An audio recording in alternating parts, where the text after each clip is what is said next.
ቆንጆ እህቶች አሉን ብዙ ቆንጆ እህቶች አሉን ማሻአላ ግን ያዙኝ ልቀቁኝ የሚሉ እህቶች አሉ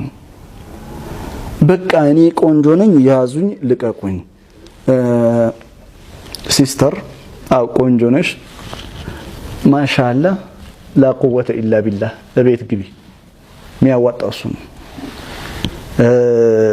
ውጪን ውብ ያደረከው ጌታ ውስጤን ውብ አድርገው ብለሽ ጌታሽን ለምኚው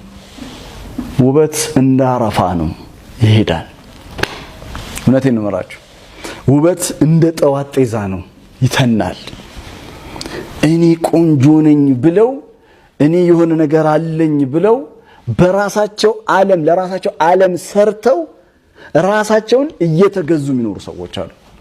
ታውቃለህ ለውበታቸው 3 ሰዓት የሚፈጁ ሰዎች አሉ ቆሞ ራሳቸውን ሲያስተካክሉ 3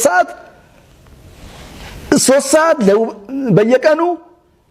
ኢና ሊላሂ ወኢና ኢለይሂ ራጂኡን ከዛ ቁርአን ቀራ ብሎ 5 ደቂቃ ሲል ነው የምታገኘው ምን ነው 3 ሰዓት 4 ሰዓት ቆመ ስታበጥራ ነበር እንዴ ፕሊዝ لا قوة إلا بالله إن هذا النجار كله يسون